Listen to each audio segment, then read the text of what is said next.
आज महाराष्ट्र टीवी 24 के स्टूडियो में एक बहुत अहम शख्सियत मौजूद है। इनसे हम लोग बात करने की कोशिश करेंगे कि कौन से मुद्दे इन लोगों ने उठाने की आज कोशिश की है हमारे स्टूडियो में आकर। आज हमारे साथ जो व्यक्ति मौजूद है वो बहुत ही अहम पद पर है। यूँ कह लीजिए कि वो नागपुर को स्वच्छ बनाने के बहुत बड़े मिशन पे है। आज हमारे साथ में नागपुर जिला महानगर पालिका के कामगार संगठन के अध्यक्ष श्री राहुल झामरे जी मौजूद है। इनसे बात करेंगे, जानेंगे इनकी क्या मांगे हैं सरकार से, इनकी क्या मांगे हैं प्रशासन से, और क्यों आज इन्होंने इतने सारे सरकारी दफ्तरों में जाकर ज्ञापन दिया है और क्या क्या चीज़ें ये चाहते हैं सरकार इनके लिए करे। सर बहुत बहुत शुक्रिया हमारे लिए वक्त निकालने के लिए। राहुल सर, सबसे पहला मेरा सवाल है कि आप क्या ज्ञापन देना चाह रहे हैं और आप क्या चाह रहे हैं कि सरकार आपकी कौन सी मांगे नहीं मान रही। आज नागपुर शहर में जो सफाई का काम करते हैं, जो सफाई कर्मचारी चतुर्थ श्रेणी, जो बेचारे दिन रात इस शहर को साफ सुथरा रखने के पीछे अपनी पूरी ज़िंदगी बिताते हैं, उनकी जो तकलीफ़ है, पीड़ा है, वो आपको आज मैं अवगत करना चाहता हूँ कि ये जो है ये परंपरा चलते आ रही है सफाई कर्मचारी की।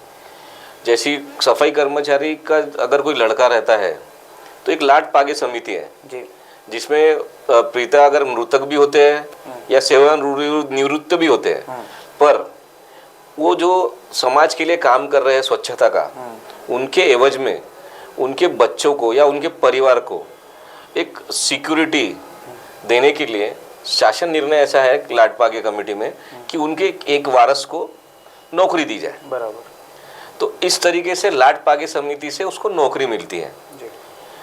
पर उसी इसमें यह भी लिखा हुआ है कि वो बच्चा अगर उच्च शिक्षित है तो उसे सफाई कर्मचारी का काम ना दिया जाए, क्योंकि उसके ऑलरेडी उसके पिताजी वही सफाई कर्मचारी करके गटर नाले साफ कर चुके हैं। अब उसका लड़का अगर पढ़ लिख कर बड़ा हो गया है तो उसको महानगर पालिका में क्लास 3 में उसकी शिक्षा एजुकेशनल एलिजिबिलिटी के हिसाब से उसको नौकरी दी जाए। पर आपको सुनकर ये हैरानी होगी कि नागपुर महानगर पालिका में आज भी सफाई कर्मचारियों को शोषण हो रहा है। शोषण का कारण ये कि एक सामान्य प्रशासन विभाग है जिसके अंतर्गत आप जितनी भी नियुक्तियां हैं, प्रमोशंस है या जितने भी इस्टेब्लिशमेंट है वो सामान्य प्रशासन विभाग देखता है। सिर्फ और सिर्फ सफाई कर्मचारियों को इन्होंने अलग कर दिया उसमें से और इनको जोड़ दिया स्वास्थ्य विभाग में, जिनके कारण इनको वहाँ पर प्रमोशन नहीं मिलते हैं।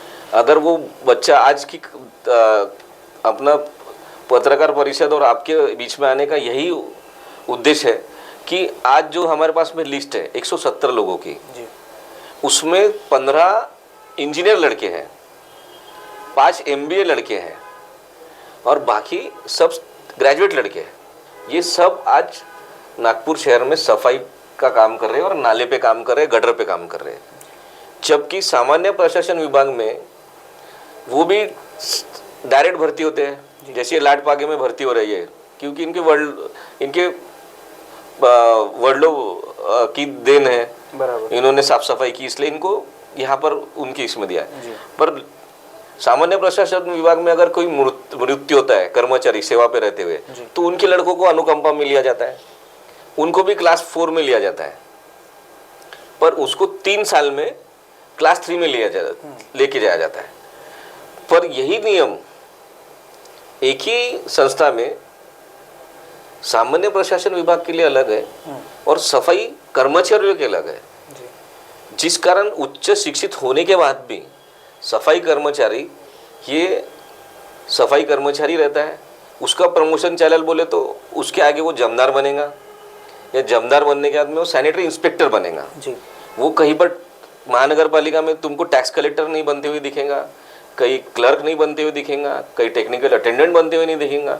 आज अगर कोई बच्चा BE इलेक्ट्रिकल है, अब महानगर पालिका में आज आप आकृति बंद के हिसाब से देखेंगे तो महानगर पालिका में आज भी 900 पोस्ट वैकेंट है और इसके लिए आपके सफाई कर्मचारियों के बच्चे आपके पास में एलिजिबिलिटी लेवल पर है पर आप उनको वहाँ प्रमोट नहीं कर रहे, रिक्रूट नहीं कर रहे, उनसे आप सफाई का ही काम करवा रहे हैं। तो ये जो भेदभावपूर्ण रवैया है महानगर पालिका का, ये कहीं तो भी दुर्भाग्यपूर्ण है। इसीलिए आज हम ये पत्रकार परिषद ले रहे हैं। राहुल जी, मुझे एक चीज़ जाननी है, इतनी सब समस्याएं है, ये अभी तो निर्माण नहीं हुई होगी, ये काफ़ी समय से चलती आ रही है, तो आपने अभी क्यों फैसला लिया? क्योंकि कुछ लोग इस पे ये सवाल उठा सकते हैं कि अभी विधानसभा चुनाव आने वाला है, तो अभी क्यों आप जागे हुए और आपने अभी क्यों ये सब मुद्दे उठाए? पहले क्यों नहीं आपने ये मुद्दे उठाए? देखिए, 2003 में शासन निर्णय आया था जी। उस टाइम पर भी 2003, 2007, 2011, 2014 और अभी 2000 लेटेस्ट 2023 में जी। इसमें स्पष्ट लिखा हुआ है कि सफाई कर्मचारियों के अगर वारस हैं और वो उच्च शिक्षित है तो उनकी जात न देखते हुए उनको आप डायरेक्ट रिक्रूटमेंट करो। क्लास 3 में आपके पास पोस्ट अवेलेबल है। प्रशासन ने अभी तक 98 में 40 लोगों को डायरेक्ट रिक्रूट किया था जी। उसके बाद 2009 में रिक्रूट किया जी। क्लास 3 में, कुछ लोगों को 2011 में रिक्रूट किया जी। पर अभी जो डीपीसी है, डिस्ट्रिक्ट प्रमोशन कमेटी, इसमें सिर्फ जीएडी के बंदों को ही प्रमोशन दिया जाएगा, जबकि उच्च शिक्षित सफाई कर्मचारी जो पहले से ही वंचित है उनके नाम शामिल नहीं किए गए। और वो कमेटी की मीटिंग अभी 2-3 दिन पहले थी, इसलिए हमने आयुक्तों को निवेदन भी दिया, तो आयुक्त ने उस पर स्थगिति दी हुई है, इसलिए ये आज मुद्दा बाहर आया हुआ है। इसमें कुछ भी राजकारण का विषय नहीं है।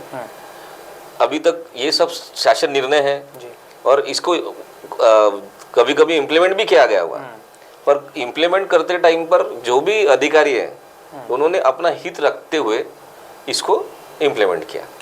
राहुल सर, आपको क्या लगता है, आप अभिजीत सर के पास गए होंगे, अभिजीत चौधरी सर जो कि हेड है, आप उनके पास गए थे तो उन्होंने कोई आपको आश्वासन नहीं दिया या उन्होंने कुछ बताया नहीं है, बोला अभी नहीं? हम 2 बार मिलने की कोशिश की है जी। तो 2 बार, एक बार वो गडकरी साहब के साथ में बिजी थे और एक बार कहीं तो भी बाहर थे जी। इस कारण हमारी मुलाकात नहीं हो पाई, पर हमने जो अपना निवेदन है वो उनके ऑफिस में दे दिया था जी।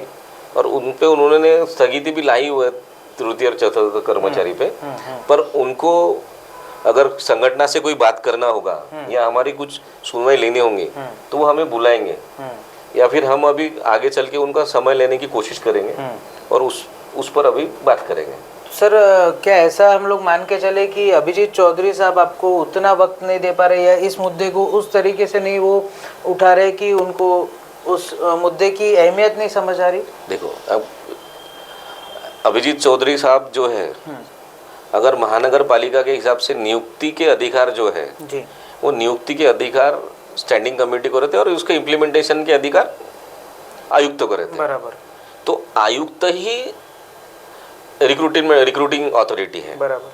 वो सफाई कर्मचारी रहे या जीएडी का रहे, पर इन्होंने अपने अधिकारों को डेलीगेट कर दिया सफाई कर्मचारियों के लिए उप संचालक घन कचरा, मतलब डिप्टी कमिश्नर घन कचरा के लिए। तो ये तो वही डिस्क्रिमिनेशन है। ये सर को जब ध्यान में आएगा तब ये जाके कहीं दूर होगा। राहुल सर, आपको क्या लगता है कि हमारे नागपुर में महानगर पालिका में अभी भी जातिवाद है या जाति भेद है? ये तो जीता जागता उदाहरण ही आपके पास पे भेदभाव का कि लाट पागे कमेटी जो है एक विशिष्ट जात के लिए बनी हुई है जी। यहाँ पर जो भी सफाई कर्मचारी है एक विशिष्ट जाति से आते हैं जी। और उनके बच्चे अगर पढ़ लिख भी रहे हैं तो उनको उनके एजुकेशनल एलिजिबिलिटी पे काम ना देते हुए उसको आप अगर सफाई नाले पे और गटर पे भेज रहे हैं तो ये तो भेदभावपूर्ण ही रवैया है। राहुल सर, अगर मान लीजिए ये मांगे आपकी नहीं मानी जाती है तो आप क्या करेंगे? इसके आगे हम कानूनी लड़ाई लड़ने के लिए तैयार है। अभी अगर हमारे लोगों को जो शासन के निर्णय नहीं मान रहे, इनके खुद के ठहराव नहीं मान रहे, तो ये अधिकारी अगर खुद के लिए हुए यानी पदाधिकारियों के लिए हुए इम्प्लीमेंटेशन करने के लिए जो अथॉरिटी है वो इम्प्लीमेंट नहीं कर रही है तो हमको जुडिशियल में जाना पड़ेगा कि इनके इम्प्लीमेंट कराओ कर। राहुल सर, कोई जो सत्ताधारी पक्ष होगा वो आप पर ये इल्ज़ाम लगा सकता है कि विपक्ष ने इनको भड़काया है इसीलिए ये मुद्दा आज जोर शोर से उठा रहे हैं, जबकि 2003 में तो विपक्ष सरकार में थे। देखिए, ये 2003 से नहीं, ये 98 से चलता हुआ मैटर आ रहा है जी। इसमें दोनों पक्ष, सत्ता पक्ष भी सत्ता में विरोध में रह चुके हैं और विरोधी पक्ष भी सत्ता पक्ष में रह चुका है। तो ये सबको मुद्दे मालूम है जी। पर इसमें उन्होंने भी, उनकी भी, पदाधिकारियों की भी कोई गलती नहीं। उन्होंने जब जब सत्ता में रहे तब तक सफाई कर्मचारियों के लिए आदेश निकाले गए उनके भलाई के लिए, पर अगर अधिकारी उसको इम्प्लीमेंट नहीं करते होंगे तो इसमें पदाधिकारियों को कोई दोष नहीं बोल सकते अपन। और वो पदाधिकारी एक में के पॉलिटिकली मोटिवेटेड होकर इनका नुकसान नहीं करेंगे सफाई कर्मचारियों का, जो वर्ग इनके लिए दिन रात झट रहा है और शहर को ठीक रख रहा है। उनके परिवार की क्या क्या है अपेक्षा कि सिर्फ मेरे परिवार, जो मेरे पिताजी जिंदगी भर झाड़ू मारते रहे, उनका लड़का अगर इंजीनियर हो गया तो वो तो उनके बाप को तो, यानी पिताजी को तो लगेगा कि मेरा बच्चा इंजीनियर हो गया तो वो अच्छे पोस्ट पे जाए, पर अगर उससे फिर आप झाड़ू मरवाएंगे तो वो तो वैसा भी टूट जाएगा ना। जामरे साहब, आपको क्या लगता है क्यों सरकार हो या फिर जो उच्च पदों पे बैठे हुए लोग हो, वो इस मुद्दे पर इतना ध्यान क्यों नहीं दे रहे? देखिए कैसा है कि वही मैं आपको बता रहा हूँ कि जो भेदभावपूर्ण रवैया है कि ये एक विशिष्ट समाज से लोग आ रहे हैं, साफ सफाई कर्मचारी, अब इनका लड़का इंजीनियर बन गया जी। और मैं वहीं पर हूँ क्लर्क में जी।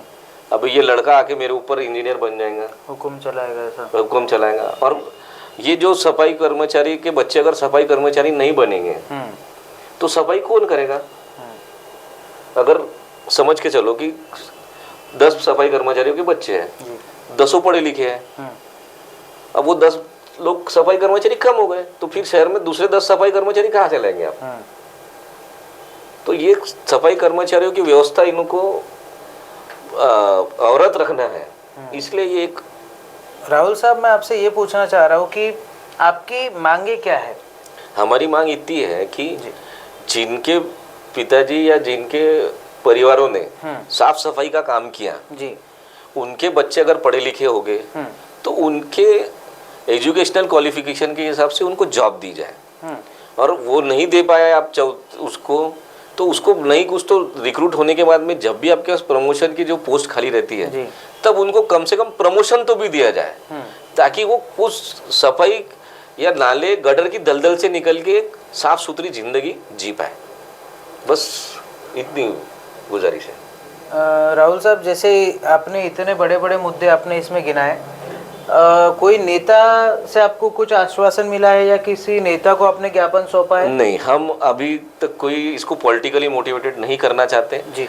संगठन के माध्यम से हम अधिकारियों के साथ ही लड़ाई लड़ेंगे।